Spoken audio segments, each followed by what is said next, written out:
It was human-like in structure and put out a tremendous amount of heat. Yeah. Let me pull it up here. Hold on. Oh, what the hell is that? That thing just stood there, stock still for the longest time. It was like it was looking down over the valley, maybe hunting deer or something, but it did not move. It was just the strangest thing, the way it just stood there. Bigfoot has finally been captured on a thermal camera, and the encounter you're about to hear will truly shock you. The encounter. Bryce Johnson set out to interview Officer Rich, a man whose background combined years of military service with experience in law enforcement. Rich's knowledge of survival, tactics, and observation made him a valuable source, but what he was about to recount went far beyond ordinary experience. Nearly 2 decades had passed since his encounter with Bigfoot, yet the memory still lingered vividly, haunting him in ways that were both unsettling and unforgettable. Bryce knew he was about to hear something extraordinary. It was July of 2000, a time of year when nights were warm, but the roads could still feel empty and desolate. Rich was on the graveyard shift, driving his patrol car along a long, quiet road that seemed to stretch endlessly through the remote countryside. The night was calm, a kind of silence that amplified every small sound: the rustle of leaves, the far-off cry of an animal, the whisper of wind over the pavement. This figure steps onto the roadway. I stopped my car and about 50 yards from it. I mean, the chest was massive. The thickness of it, it was covered in hair. It was the kind of stillness that makes a person feel alone, isolated, and yet acutely aware of every movement around them. Then, out of the darkness on the left side of the road, a figure appeared. It stepped onto the roadway with a presence that made the world pause, as if it belonged there and the night had bent around it. Rich stopped his patrol car about 50 yards from the figure, completely stunned. His eyes struggled to take in the sheer scale of what was in front of him. The figure was enormous. Its chest was wide and thick, radiating strength and power, covered in a thick layer of hair from head to toe. Every movement suggested raw muscle beneath the fur, a being built for survival and capable of immense force. Standing roughly 8 feet tall and weighing between 800 and 1,000 pounds, it was beyond anything Rich had ever seen or imagined. The size alone was enough to send a shiver down his spine, a visceral, primal reaction that spoke to something deep in the human psyche, a recognition of something vast, unknown, and terrifying. Despite its immense presence, the creature never looked directly at him. It moved in profile, almost casually, aware of Rich's presence, but entirely uninterested in confronting him. In just 4 deliberate steps, it reached the fence line on the opposite side of the road and vanished from sight. There was no lingering, no threat, no interaction. It was a fleeting moment, yet it seemed to stretch time itself, leaving an imprint on Rich's mind that would not fade. Around 800 to 1,000 pounds, and it was terrifying. Did it stop in the road too? Or? No, it didn't stop. It came out, profile to me, never looked at me. Did you see the face? Or? No, it was profile to me, so no face detail.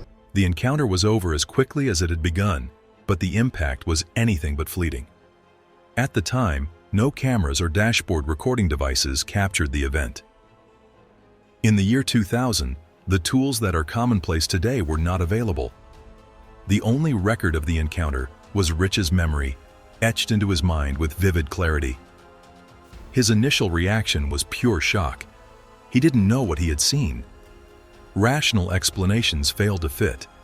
He recognized the figure as a Sasquatch, but he also understood that there was something far more complex at play, something beyond the simple concept of a large forest creature. The psychological effects of the encounter were profound. Rich found himself unsettled in ways he had never experienced before. The natural fear he felt was magnified into something deeper, something almost unnatural, a heavy dread that pressed like a weight into his mind. Simple tasks became tinged with caution. Ordinary roads and quiet trails felt charged with hidden presence. For years, he avoided traveling alone, and when he did venture out, the awareness of potential danger lingered in every step. The encounter forced him into a heightened state of vigilance, a constant awareness that the world might contain forces far beyond ordinary understanding. The feeling was like a black hole of emptiness, an unnerving void that invaded his thoughts and refused to let go. He understood that if this creature wanted to harm someone, there would be nothing anyone could do to stop it. That realization settled deep in his mind, a reminder of vulnerability in the face of something far stronger and utterly unpredictable. Despite the fear and shock, Rich approached the encounter with his professional mindset. He documented the experience carefully, writing a formal memo to the sheriff's office. He classified the event as an unknown phenomenon, ensuring that it was recorded officially and treated seriously within the parameters of law enforcement. I've heard specific reports of people in high government or military positions having knowledge of Bigfoot. Do you know anything about that? I don't know. I actually wrote a memo to the sheriff's office, categorized this as an unknown phenomenon. Although he never knew whether the report traveled further up the chain of command, he knew he had done his part to create a record of what he had witnessed. The encounter, while terrifying, was not dismissed or ignored. It had been recognized, cataloged, and preserved as part of official documentation. The research begins. After Rich's initial encounter, he didn't just brush it off or dismiss it as a trick of the night. Instead, he began digging deeper into the world of Bigfoot, approaching the mystery with the mindset of a law enforcement investigator. At first, he examined everything as if it were a case, looking for patterns, evidence, and explanations. But as he reviewed reports, tracked sightings, and studied footprints, it became quickly apparent that these encounters were not isolated incidents. They weren't just random stories people told around campfires. The evidence suggested something far more persistent, something moving silently and deliberately through forests, mountains, and valleys. Rich realized that these creatures were real, and they were far more widespread than most people ever imagined. One of the first things he noticed was that certain types of landscapes seemed to attract the creatures more than others. Major drainages, places where water naturally runs off mountains and into valleys, acted as natural pathways. These hollows and channels made traveling through difficult terrain easier, with fewer steep grades and obstacles. Rich believed that Bigfoot had been using these routes for thousands of years, moving from point to point, silently and efficiently. He observed that these patterns were consistent across multiple regions.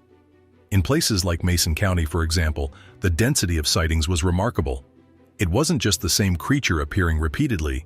The patterns indicated multiple individuals, each with their own territory, moving within a structured network of trails. Do you think these things are dangerous, or? I could tell you that it changed my behavior dramatically. How so? Psychologically, it spooked me. I didn't like to go places alone for quite some time. It took me years before I was able to really start enjoying myself again like that. Even more fascinating was what he discovered about their social behavior. Rich noticed that many sightings and track patterns suggested that Bigfoot did not travel alone. Instead, they often moved in small groups, typically 3 to 5 individuals. These groupings appeared to be family units, much like primates in the wild. There was evidence collected in Kentucky that supported this idea. Investigators had heard howls coming from multiple locations simultaneously, and a witness had discovered a smaller footprint within the imprint of a larger one. This indicated the presence of juveniles moving alongside adults, possibly following a parent. Observing these patterns, Rich concluded that familial structures were common among Bigfoot, and that understanding these group dynamics was crucial for anyone attempting to track or study them. This knowledge changed the approach of investigators significantly. Juvenile Bigfoot, leaving smaller prints, were often mistaken for humans or smaller animals, meaning teams had to be meticulous in examining subtle details. Investigators needed to pay attention to a much wider area, noting minor disturbances in foliage, slight depressions in soil, and any signs that might indicate the passage of a creature both large and elusive. Roads and clearings became especially important. Many sightings had occurred near roadways, just like Rich's original encounter, and these crossings provided key opportunities to observe the creatures if conditions were favorable. The creatures didn't always appear, but when they did, it was often in places that offered both visibility and safety, like quiet roads cutting through dense forest. On this particular night, the team positioned themselves about 1,000 feet above a water source, using the elevated vantage point to scan the surrounding area. Darkness had fallen, and the forest was quiet, amplifying every subtle sound and movement. The stillness gave the investigators a crucial advantage, the element of surprise. In the calm of night, even the smallest rustle of leaves, every shifting shadow, could indicate movement, a sign that a Bigfoot was nearby. The team moved carefully, fully aware that a single step could either reveal their presence or allow the creature to remain undetected. Their goal was simple yet challenging: to observe activity firsthand, to gather evidence, and to confirm what had long been reported but rarely documented. The hunt begins. Russell stood quietly on top of the ridge, high above a small river that flowed through the valley below. This was prime territory. He believed it was the perfect place to spot Bigfoot. With a thermal camera in hand, he scanned the area carefully, looking for anything that gave off heat. When I see something that has a red signature, it means it is holding heat.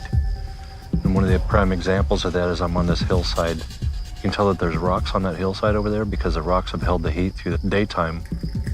Thermal cameras show heat as colors. Warm objects glow in red or orange. During the day, rocks absorb heat from the sun and can look hot at night. But Russell was looking for something different, something alive, something that didn't belong. As he moved the camera across the valley, he saw a heat signature that immediately caught his attention. At first, he thought it might be rocks, but then he noticed movement. Something was down on the far side of the valley, and it didn't behave like rocks at all. Russell adjusted the tripod to make the image steady and zoomed in. The figure he saw stood upright. It had a red glow, showing it was warm like a living creature. From the image, it looked almost human. It didn't move. It just stood there, watching the valley, maybe looking for deer or other animals. The heat it gave off was intense, much hotter than anything else around. Russell knew he had to check the area in person to see what left the heat. It could be a bear, an elk, a human, or maybe a Bigfoot. He made a plan to explore the clearing below the ridge the next day. The next morning, Russell shared the footage with Bryce, another team member. He explained that he had first thought the heat came from rocks, but there weren't any rocks there at all. The heat came from something solid, something standing upright. Bryce looked at the footage and couldn't believe it. The figure had stayed still for a long time, like a statue. It was hard to tell what it was, but it was huge and real. Russell studied the area below the ridge. There was a berry patch about 1.5 miles down the slope. Huckleberries were blooming everywhere. According to stories and Native American legends, Bigfoot liked huckleberries. Seeing a patch like this meant the team was on the right track. When they checked the plants, they saw signs that something had brushed against them, leaves pressed down in different places. It wasn't like a deer or a bear.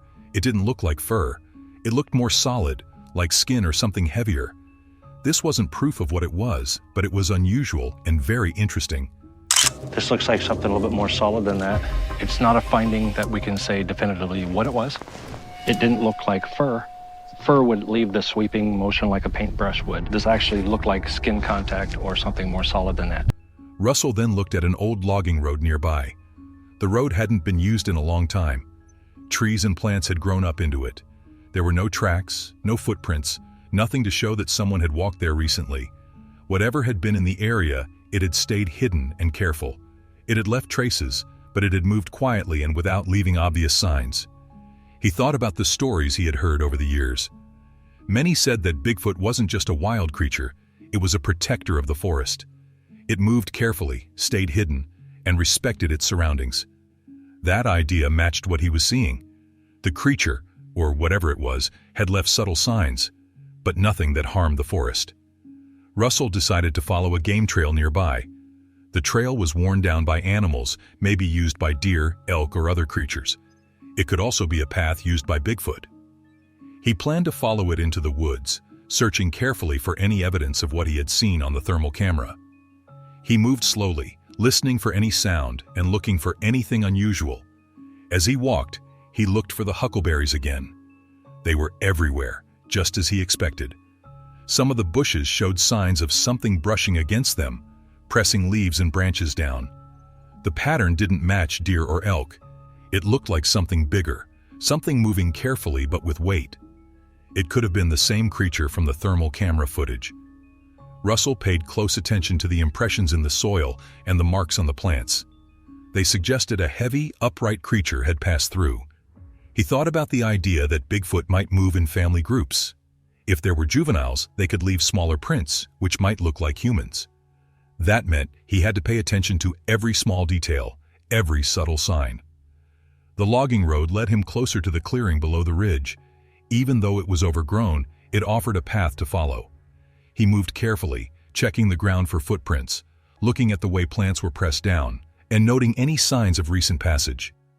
Every subtle clue could connect the figure in the thermal camera to physical evidence on the ground. Russell's mind went back to the thermal footage. The figure had stayed upright, completely still for a long time. It had watched the valley silently. Its heat signature was very strong, almost like it was aware of him but didn't care.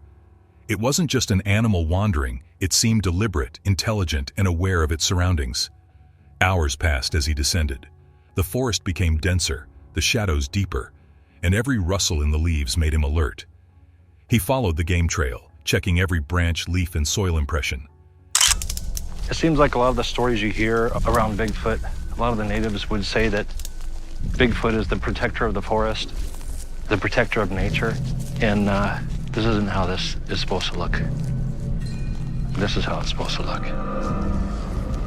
He noticed small depressions and marks that hinted at weight and presence. The path of the creature, whether human or Bigfoot, was being revealed slowly through these subtle signs. He paused at spots where the berry bushes had been most disturbed. Some of the plants had branches bent, pressed down, or pushed aside. The pattern suggested contact with something large, maybe feeding, maybe brushing past. Nothing looked like normal animal behavior. Everything pointed to a creature moving carefully through the forest. Russell continued along the old logging road and then into the wooded area, moving with caution. The thermal image had shown him something upright and alive. Now he was following its possible path, looking for proof on the ground. The forest was quiet, but every step was careful. He knew that the evidence might be subtle, but combined with what he had seen from above, it could tell a story about a creature that had moved silently through this part of the forest. He walked for hours, carefully noting every mark, every disturbed plant, every subtle sign. The forest seemed alive with potential. He knew that the creature he had seen, standing upright in the thermal footage, had left traces here. Now it was his job to find them, to follow the signs and connect the images to reality. By the time he reached the lower wooded area, he had a clear view of the clearing where the thermal signature had appeared. He studied the ground, looking for tracks, broken branches, and any signs of passage. He examined the huckleberry bushes again, noting where the leaves and branches had been pressed down. Each detail mattered, each small sign could help identify the creature. Russell thought about the figure from the thermal footage. Standing upright, motionless, and radiating intense heat, it was unlike any animal he had ever seen. The evidence on the ground matched that observation: subtle, careful, intelligent movement. It left no obvious traces, but the signs were there for someone who knew how to look. The expedition was far from over. Russell would continue to follow the signs, combining thermal imaging with careful observation of the forest floor. Every footprint, every pressed branch, and every heat signature was part of the puzzle. If he could connect them, it might provide one of the most detailed and clear pieces of evidence of Bigfoot ever recorded. Hours of walking, studying, and observing had led him to a crucial point. The thermal signature, the disturbed plants, the quiet paths through the forest, they all suggested the presence of something extraordinary. Whether it was human, animal, or something else entirely, the forest had given up hints. Russell knew he was on the trail of something rare, intelligent, and possibly the legendary Bigfoot itself.